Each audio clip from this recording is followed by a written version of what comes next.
Hii nimekuwa nikifundisha kwa habari ya watumishi wa Mungu. Mungu awabariki. Msiende mbali sana. Nina ujumbe mfupi sana leo. Bwana Yesu asifiwe. Nimekuwa nikifundisha kwa habari ya sadaka wiki hii. Bwana Yesu asifiwe. Na nikasema sadaka ni ibada. Sadaka ni kanuni ya ulimwengu wa roho. Ulimwengu wa roho tunauingia kwa sadaka. Kabla ya anguko la Adam na Eva, Mungu alikuwa anaweza kukutana na Adam na Eva bila sadaka. Lakini baada ya Adam na Eva kufanya kosa katika madhabahu au katika bustani ya Edeni, tunaona Kaini na Abili, ili waweze kwenda mbele za Mungu walihitaji sadaka. Kwa hiyo ili kuingia katika ulimwengu wa roho, ili kuingia katika ibada, ili kuingia katika kumwabudu Mungu, panahitajika sadaka. Kitabu cha Nyakati sura ile ya 16 na mstari wa 29 inasema, Nyakati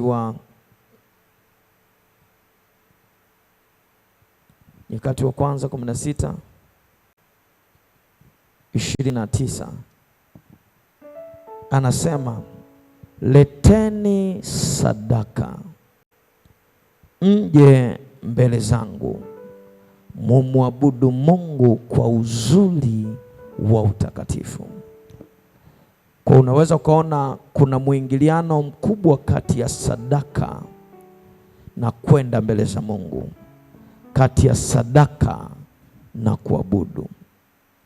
Ibrahim anawaambia wafanyakazi wake, kaeni hapa mimi na mtoto tukamwabudu Mungu.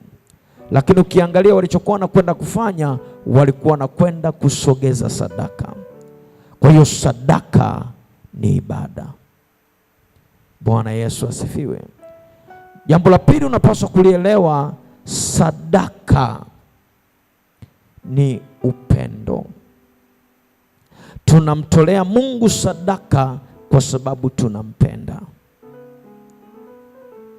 Tunamtolea Mungu sadaka kwa sababu tunampenda, kwa sababu upendo umeungamanishwa na kutoa. Biblia inasema katika kitabu cha Injili ya Yohana sura ya 3 mstari wa 16, kwa maana jinsi Mungu aliupenda ulimwengu hata akamtoa. Kwa hiyo huwezi kutofautisha kutoa na upendo. Popote penye upendo pana kutoa, na popote penye kutoa pana upendo. Ukitoa kwa moyo wa kupenda hautaumia. Ukitoa kwa moyo wa sheria utaumia. Na ndio maana watu wengi wanatoa sadaka na waoni matokeo kwao, na wananungunika kwa sababu hawakutoa kwa moyo wa kupenda, wametoa kwa moyo wa sheria. Hatumtolei Mungu sadaka kama sheria. Tunamtolea Mungu sadaka kwa sababu tunampenda. Hatumtolei Mungu sadaka kwa sababu kuna kitu tunataka kwake. Tunamtolea Mungu sadaka kwa sababu tunampenda. Kuna mtu ananisikia? Kwa ukitoa sadaka kwa sababu unampenda Mungu, utagundua utakapokuwa unatoa hautakuwa na maumivu ya moyo, kwa sababu unamtolea Mungu ambaye unampenda. Nikasema tena, sadaka ni uchaji. Ukisoma kitabu cha Mwanzo sura 20 na ngapi pale 22, Mungu anamwambia Ibrahim kwenye mstari ule wa 12, usimnyoshee kijana mkono, kwa maana nimejua ya kuwa unanicha, kwa kuwa hukunizuilia mwanao wa pekee. Kwa tunamtolea Mungu kwa sababu tunamcha Mungu. Mtu yoyote mwenye moyo wa uchaji hachoki kumtolea Mungu. Mtu yoyote mwenye moyo wa uchaji hakati tamaa kumtolea Mungu, hasikii maumivu kumtolea Mungu, kwa sababu uchaji uko ndani yake, ana hofu ya Mungu ndani yake. Kama umenielewa sema amen. Kama umenielewa sema amen. Na mwisho tunamtolea Mungu kwa sababu tunamnyenyekea Mungu, kwa sababu yeye ndio anastahili. Kwa tunapotoa sadaka zetu au unaposogea kwenye madhabahu ya Mungu kusogeza sadaka, Mungu anaona uchaji kwako, Mungu anaona upendo kwako, Mungu anaona ibada kwako, Mungu anaona unyenyekevu kwako. Bwana Yesu asifiwe sana. Bwana Yesu asifiwe sana. Haleluya. Kwa usifikiri tu tunatoa, unapotoa Mungu anaona vitu vingi. Tumeelewana? Tumeelewana? Kwa unapokuja kutoa sadaka usije kinyonge. Njoo ukielewa kabisa sadaka hii ina tafsiri kubwa mbele za Mungu kwa ajili yangu. Bwana Yesu na asifiwe. Na nikawa nikifundisha aina za sadaka wiki hii, nikafundisha sadaka ya kwanza fungu la 10. Bwana Yesu asifiwe sana. Ni sadaka ya hiari. Bwana Yesu asifiwe sana. Nikafundisha sadaka ya kwanza, sadaka ya hiari. Nikafundisha sadaka ya pili, sadaka ya fungu la 10. Nikafundisha sadaka ya malimbuko. Nikafundisha sadaka ya shukrani. Nikafundisha sadaka ya mbegu. Bwana Yesu asifiwe sana. Sadaka ya mbegu ni sadaka iliyobeba kusudi. Siku zote tunaposogeza sadaka ya mbegu, nyuma yake na kusudi. Unapanda mbegu kwa ajili ya nini? Kwa sababu Biblia inasema apandacho mtu ndicho atakachovuna. Kwa wakati mwingine unataka Mungu akusaidie kwa watoto wako, unasogeza sadaka. Mungu, ninaomba sadaka hii kwa ajili ya watoto wangu. Kwa ile ni mbegu kwa ajili ya watoto wako. Na kwa sababu Mungu wetu ni Mungu anaachilia baraka, basi Mungu atahakikisha ile sadaka ilipoachiliwa kwa ajili ya watoto, ile sadaka itabaki kusimama kwa ajili ya watoto.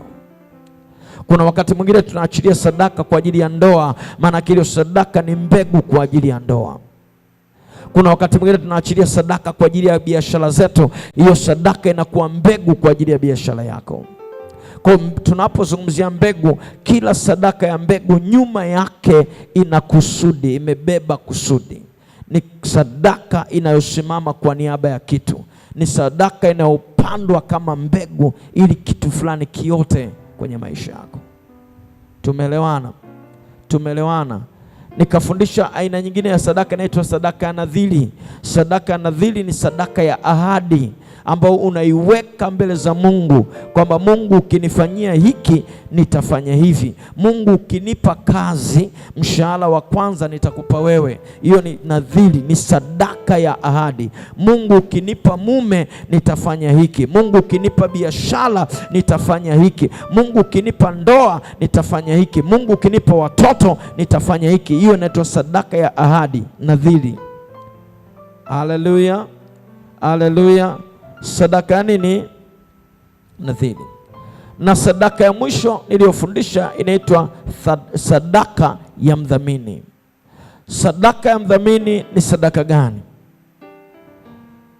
Kabla sijakuelezea sadaka ya mdhamini, nataka nikuelezea mdhamini. Mdhamini ni mtu anayesimama kwa niaba yako, anakuwakilisha mbele za Mungu kwa niaba yako. Sasa Mungu hutupa watumishi wake kwenye madhabahu yake kuwa wadhamini katika maisha yetu.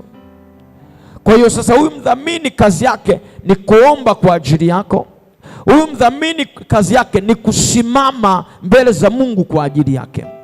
Kuna mambo ambayo ukiomba Mungu anakusikia na kukujibu, lakini kuna baadhi ya mambo unahitaji mtu mwenye neema, aliye na neema ya udhamini asimame kwa niaba yako. Sio kila kitu utaomba Mungu atafanya.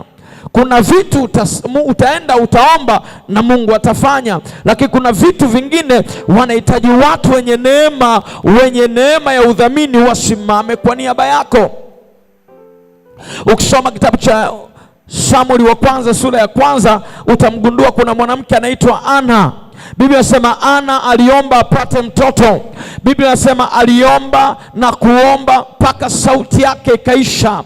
Aliomba na kuomba mpaka sauti ikaisha, lakini midomo ikabaki inacheza, lakini bado hakuweza kupata muujiza wa mtoto aliyokuwa anataka. Lakini siku moja wakati anaomba, akapita mtu anaitwa kuhani Eli, akamwambia, mbona umelewa? Akasema, sijalewa, niko kwenye maombi, nina huzuni nzito na nimeomba mpaka sasa na sijapata majibu. Biblia inasema Eli akamwambia, enenda zako kwa amani, Mungu akujalie haja uliyomuomba. Na Biblia inasema baada ya maombi yale ambayo Eli aliomba juu yake, yule mwanamke akaenda nyumbani kwake, akabeba mimba na akazaa mtoto anaitwa Samueli.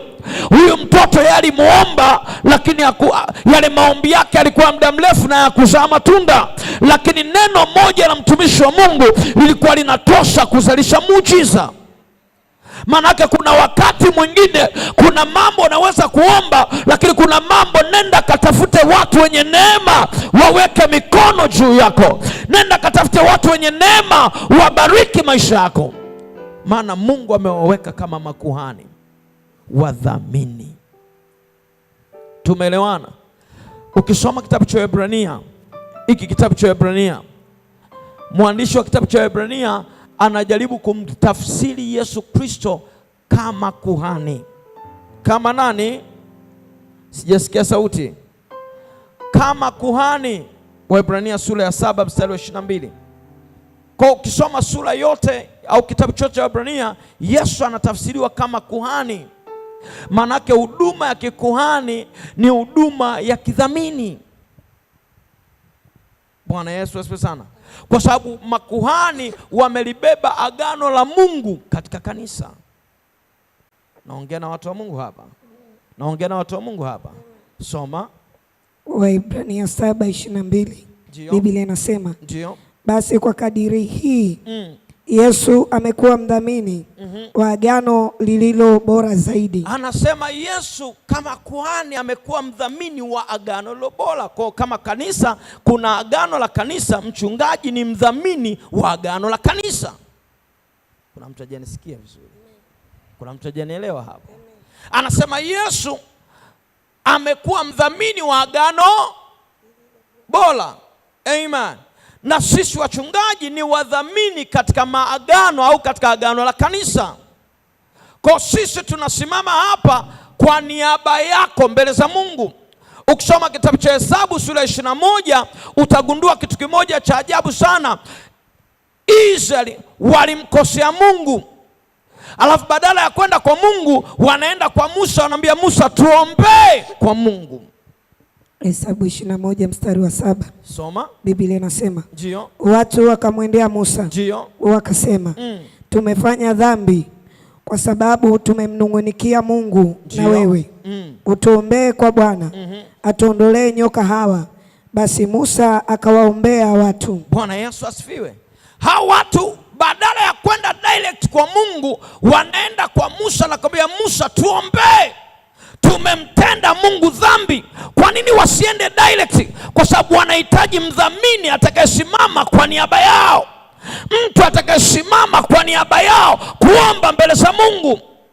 Ni kweli kabisa, pazia la hekalu lilipasuka na kila mmoja anaruhusiwa kuingia patakatifu pa patakatifu, lakini kuna issue, unahitaji watu wenye neema, wenye agano, wadhamini waombe kwa ajili yako. Naona kama kuna mtu hajanielewa hapa. Bwana Yesu asifiwe. Bwana Yesu asifiwe.